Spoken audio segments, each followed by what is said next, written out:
বাংলাদেশ জাতীয়তাবাদী দলের ভারপ্রাপ্ত চেয়ারম্যান তারেক রহমানের ব্যবহারের জন্য বিদেশ থেকে আমদানি করা বিশেষ সুবিধাসম্পন্ন একটি হার্ড জিপ গাড়ি দেশে এসে পৌঁছেছে। এটি Toyota land cruiser Prado LC 250 মডেলের সাদা রঙের 7 আসনের গাড়ি, যা ইতোমধ্যে বিএনপির নামে নিবন্ধিত হয়েছে। বাংলাদেশ সড়ক পরিবহন কর্তৃপক্ষ BRTA মঙ্গলবার 2 ডিসেম্বর গাড়িটির রেজিস্ট্রেশন ও ফিটনেস অনুমোদন দিয়েছে।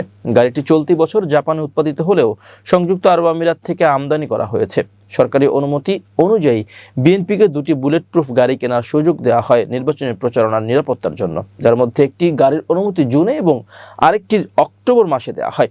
তবে এই গাড়িটি বুলেট প্রুফ কিনা তা আনুষ্ঠানিকভাবে নিশ্চিত করা যায়নি। গাড়িটির আমদানি মূল্য 37,000 মার্কিন ডলার দেখানো হলেও শুল্ক ও কর বাবদ সরকারকে দিতে হয়েছে প্রায় 2 কোটি 31 লাখ টাকা।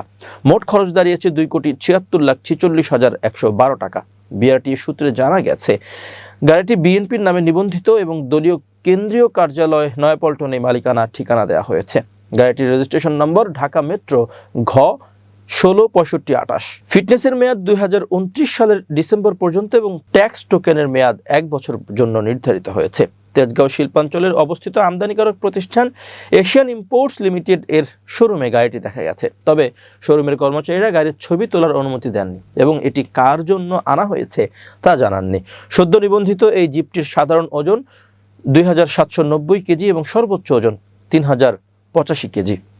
অন্যদিকে বিএনপি চেয়ারপারসন খালেদা জিয়াকে চিকিৎসার জন্য লন্ডনে নিতে যুক্তরাজ্যের স্থানীয় সময় বৃহস্পতিবার সন্ধ্যায় বাংলাদেশের পথে রওনা হয়েছে বিএনপির ভারপ্রাপ্ত চেয়ারম্যান তারেক রহমানের স্ত্রী জুবাইদা রহমান। বাংলাদেশ সময় শুক্রবার সকাল 9টায় ঢাকায় পৌঁছেছেন তিনি।